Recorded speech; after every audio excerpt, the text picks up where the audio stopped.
Hello everyone and welcome to instant biology by doctor Neelabh. आज जिस topic पे हम बात करने वाले हैं वो है एनिमल किंगडम का सेकंड टॉपिक।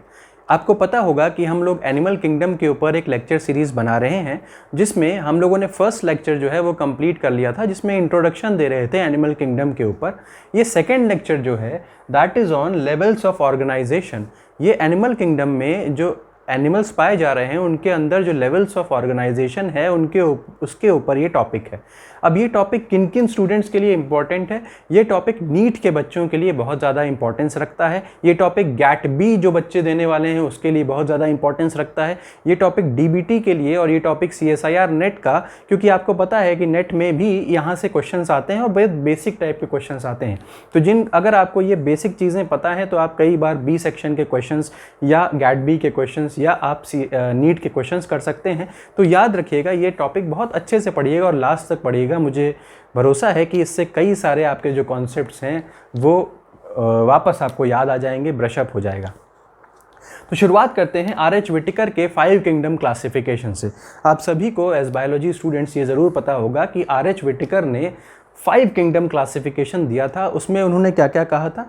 मोनेरा कहा था, प्रोटिस्टा कहा था, फंजाई कहा था, प्लांटेई कहा था और एनिमेलिया कहा था। तो मोनेरा, प्रोटिस्टा, फंजाई, प्लांटेई और एनिमेलिया। तो ये हो गया, ये पहला हो गया, सेकंड, थर्ड, फोर्थ और ये फिफ्थ।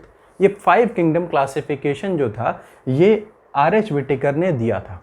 ठीक, यहाँ तक समझ में आ गया। अब इसमें ये एनिमेलिया जो है इसके बारे में हम लोग अपना डिस्कशन आज कर रहे हैं और इसमें भी हम लोग डिस्कशन कर रहे हैं कि लेवल ऑफ बॉडी ऑर्गेनाइजेशन क्या होता है।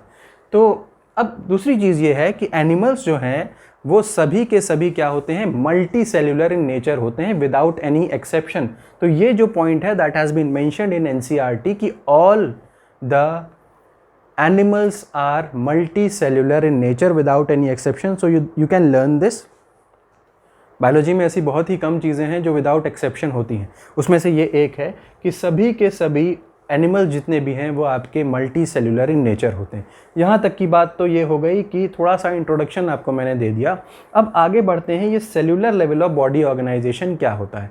अब देखिए, अगर आप बहुत प्रिमिटिव स्टेजेस पे जाइए या प्रिमिटिव एनिमल्स में जाइए, बहुत लोअर एनिमल्स में जाइए, तो वहाँ पे आपको दिखेगा कि बॉडी ने अभी तक डिफ्रेंशिएशन नहीं किया हुआ है। जैसे कि अगर आपने देखा हो कि कोई मकान बनता है, कोई बड़ी सी बिल्डिंग बनती है, तो वहाँ पे क्या होता है? कुछ लोग जो होते हैं वो सीमेंट बनाने का काम कर रहे होते हैं, कुछ लोग जो होते हैं वो ईंटें ढोने का काम कर रहे होते हैं, कुछ लोग जो होते हैं वो दीवार बनाने का काम कर रहे होते हैं। तो इस तरीके से अलग अलग लोगों में अलग अलग तरीके का काम होता है। कहने का मतलब ये है कि हर इंडिविजुअल की बॉडी जो है वो अलग अलग है और उसमें डिपेंडिंग अपॉन वो कितना ज़्यादा मॉडर्न है या कितना ज़्यादा हायर है हियरार्की में, उसके अंदर बॉडी ऑर्गेनाइजेशन आपको अलग अलग मिलेगा। ठीक, अगर मैं बात करूं cellular level of body organisation की, तो ये कहाँ देखने को मिलता है? आपके पॉरीफेरा में देखने को मिलता है। अब सवाल उठता है ये पॉरीफेरा क्या है? तो आप सबको पता होगा स्पंजेस के बारे में, स्पंजेस के बारे में पता होगा। तो स्पंजेस में क्या है? ये बहुत सिंपल टाइप के ऑर्गेनिजम्स हैं, इनके अंदर सेल्स ही हैं अलग अलग, और ये सेल्स ही इसका काम करते हैं। Tissue level of body organisation अभी इसमें नहीं आया है। तो अब ये समझने के लिए कि tissue level of body organisation इसके अंदर क्यों नहीं आया, ये समझ लेते हैं।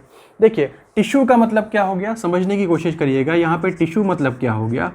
Tissue is aggregation of cells, मतलब यहाँ पे ऐसे सेल्स पाए जाएंगे। टिश्यू किसमें, टिश्यू को आप क्या कहोगे? टिश्यू मतलब ये ऐसे सेल्स इसके अंदर पाए जाएंगे जिनका ओरिजिन सेम होगा, जिनका स्ट्रक्चर सेम होगा और यहाँ तक जिनका फंक्शन सेम होगा। तो ऐसे सेल्स जिनके पास ये सारी की सारी प्रॉपर्टीज़ होंगी, they would be considered as, और उनको वो क्या बनाएंगे? एक टिश्यू बनाएंगे।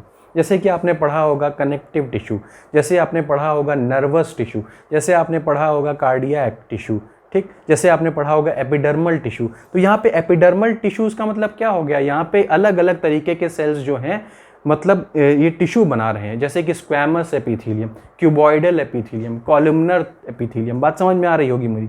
तो ये क्या हो गया, ये सेल्स जो हैं मिलकर के टिश्यूज बना रहे हैं। बट पॉरीफेरा इतना ज़्यादा सिंपल है कि उसके अंदर tissue level of body organisation आपको नहीं देखने को मिलेगा। तो इतनी चीज़ समझ में आ गई। सेल्यूलर लेवल बॉडी ऑर्गेनाइजेशन अगर पूछा जाएगा तो क्या जवाब होगा हमारा? एग्जाम्पल क्या है? स्पंजेस या फिर पॉरीफेरा।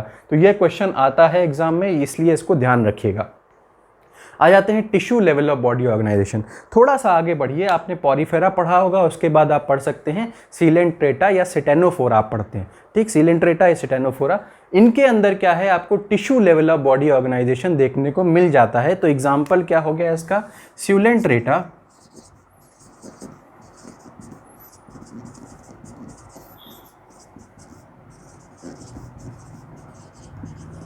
सिटेनोफोरा, टेनोफोरा, ठीक। तो ये आपका हो गया tissue level of body organisation. मैं बता चुका हूँ टिश्यू क्या होता है, ये आपको समझा चुका हूँ। तो ये थोड़े से एडवांस्ड हैं पॉरीफेरा से, सीलेंट्रेटा, स्टेनोफोरा, ये tissue level of body organisation show करते हैं। अब जब बहुत सारे टिश्यूज आपस में जुड़ जाते हैं तो वो क्या बनाते हैं? ऑर्गन्स बनाने लगते हैं। बहुत सारे टिश्यूज आपस में जुड़ जाएंगे तो ऑर्गन्स बनाने लगेंगे। जैसे मैं आपको एक छोटा सा एग्जाम्पल दूँ, जैसे कि आपको एक छोटा सा एग्जाम्पल दूँ, लंग्स हो गया, ठीक। एग्जाम्पल के तौर पे अगर मैं कह रहा हूँ कि लंग्स, तो लंग्स क्या है भाई? ये एक ऑर्गन है। या स्टमक, ये क्या है? ये एक ऑर्गन है, ठीक। तो ये क्या है? जब टिश्यूज हैं ये आपस में जुड़ते हैं तो दे फॉर्म एन ऑर्गन। तो organ level of body organisation कहाँ पे पाया जाएगा आपको? प्लैटीहेल्मिन्थिस में।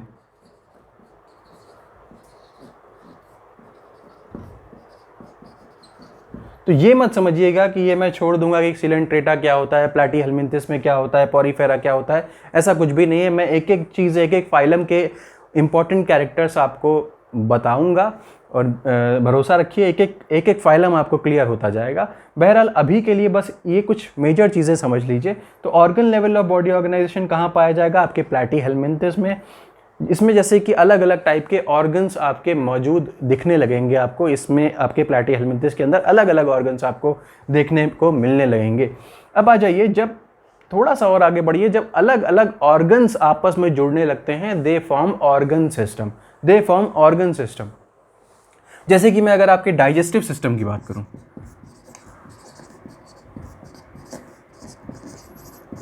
तो डाइजेस्टिव सिस्टम में क्या आएगा? आपका केवल स्टमक ही नहीं आता है, स्टमक के नीचे आपका इंटेस्टाइन भी आता है, स्मॉल इंटेस्टाइन, लार्ज इंटेस्टाइन, ये सारी की सारी चीज़ें आपकी इसी डाइजेस्टिव सिस्टम में आती हैं। तो देखिए इसमें अलग अलग ऑर्गन्स आपस में जुड़ करके आपका क्या बना ले रहे हैं? Organ system level of body organisation. तो अब हम लोग क्या आएंगे, थोड़ा सा और आगे बढ़े, यानी कि प्लैटीहेल्मिन्थिस से थोड़ा सा और एडवांस की तरफ बढ़े।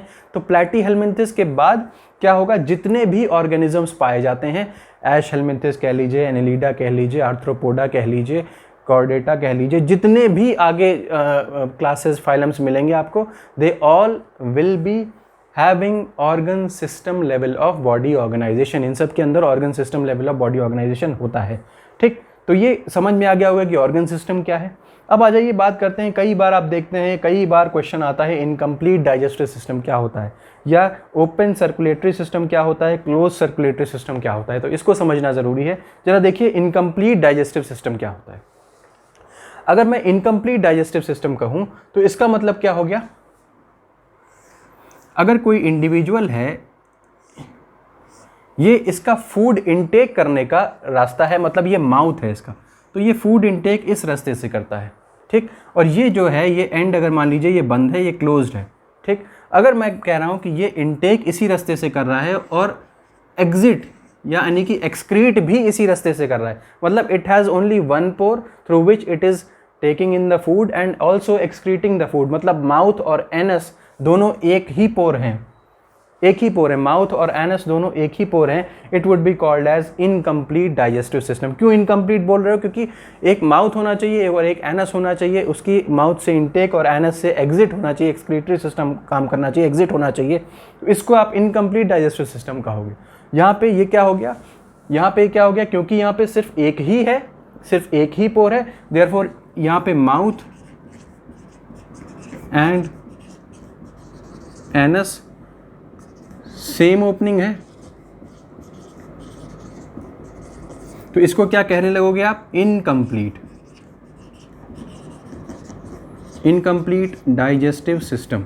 ठीक, और मैं अगर दूसरी चीज़ पे आऊँ और बात करूँ आपसे कंप्लीट डाइजेस्टिव सिस्टम क्या होता है, तो कंप्लीट डाइजेस्टिव सिस्टम का मतलब क्या हो गया, ये आपका डाइजेस्टिव सिस्टम है। अब यहाँ पे दो ओपनिंग है, जैसे इसका उल्टा देख लीजिए, ये आपका क्या हो गया, माउथ हो गया क्योंकि यहाँ से इनटेक हो रहा है, और ये क्या हो गया, ये एनस हो गया, यहाँ से एक्सक्रीट आउट हो रहा है। तो यहाँ पे दो ओपनिंग्स दिख रही हैं आपको, दो ओपनिंग्स देखने को मिल रही हैं, टू सेपरेट ओपनिंग्स हैं, that is why you will call it as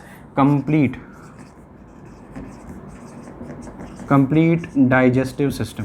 तो इनकम्प्लीट और कंप्लीट डाइजेस्टिव सिस्टम के बीच में अंतर समझ में आ गया होगा। अब ये आगे चल करके हम लोग देखेंगे कि इनकम्प्लीट डाइजेस्टिव सिस्टम किस किस फाइलम की कैरेक्टरिस्टिक प्रॉपर्टी है और कंप्लीट डाइजेस्टिव सिस्टम किस किस फाइलम की प्रॉपर्टी है, इसको आगे चल करके देखेंगे। तो इनकम्प्लीट और कंप्लीट डाइजेस्टिव सिस्टम समझ में आ गया होगा। अब बात करते हैं सर्कुलेटरी सिस्टम की, ओपन सर्कुलेटरी सिस्टम और क्लोज सर्कुलेटरी सिस्टम। देखिए, अगर आप पहले के ऑर्गेनिजम्स की तरफ यानी कि लोअर ऑर्गेनिजम्स की तरफ जाइए तो आपको पता चल जाएगा कि लोअर ऑर्गेनिजम्स में क्या होता है कि उनके पास आर्टरीज, वेन्स, कैपिलरीज इस तरीके की चीज़ें नहीं होती हैं। अगर मैं बात करूं तो यहाँ पे आर्टरी, कैपिलरी, वेन क्या होता है, ये इस तरीके की ट्यूब्स हैं जिनके अंदर से आपका ब्लड जो है वो पास होकर के अलग अलग बॉडी ऑर्गन्स में फैल जाता है। लेकिन इनके पास क्या है, आपके ओपन सर्कुलेटरी सिस्टम के एनिमल्स के पास क्या है, ये समझ लीजिए कि इस तरीके का एक इनका बॉडी ऑर्गेनाइजेशन कुछ इस तरीके का है, और यहाँ पे सारे के सारे जो हैं ये ऑर्गन्स जो हैं इस तरीके से अरेंज्ड हैं, और यहाँ पे ये पूरे की तरीके से ब्लड से जो हैं वो नहाए हुए हैं, बेस्ड हैं ब्लड के अंदर। तो अब जिस भी ऑर्गन को जो भी चीज़ चाहिए होती है वो यहाँ से ब्लड से ले लेता है और इसी ब्लड में वापस डाल देता है एक्सक्रीटेड या टॉक्सिक सब्सटेंसेस। यहीं से ऐसे इनटेक किया, एक्सक्रीट आउट कर दिया, इनटेक किया, एक्सक्रीट आउट कर दिया।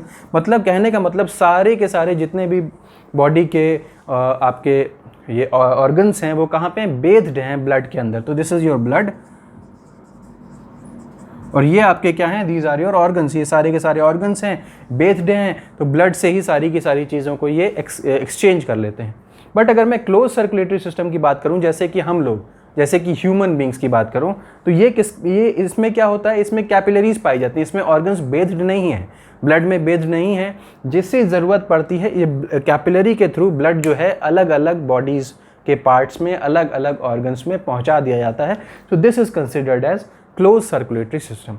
तो open circulatory system, close circulatory system, incomplete digestive system, complete digestive system, इन चीज़ों के बारे में और cellular tissue organ system level of body organisation के बारे में मैंने बात कर ली। अब इसके आगे हम लोग एक एक फाइलम के बारे में भी देखेंगे कि हर एक फाइलम के क्या इंपॉर्टेंट कैरेक्टरिस्टिक्स हैं, और मैं विश्वास दिलाता हूँ कि आपको क्लास में ही वो चीज़ें याद हो जाएंगी। तो उम्मीद करता हूँ ये लेक्चर आपको पसंद आया होगा। अगर ये लेक्चर पसंद आया तो इसे लाइक करिए, मेरे चैनल को सब्सक्राइब करिए। अब आप हमारे साथ टेलीग्राम चैनल के माध्यम से भी जुड़ सकते हैं, और गेट और CSIR नेट की क्लासेस शुरू हो चुकी हैं। अगर आप इंटरेस्टेड हैं तो मुझसे आप टेलीग्राम चैनल के माध्यम से डायरेक्टली जुड़ सकते हैं। मुझे इस वीडियो के जो कमेंट सेक्शन है उसमें कॉन्टैक्ट करें। Thank you so much, have a great day.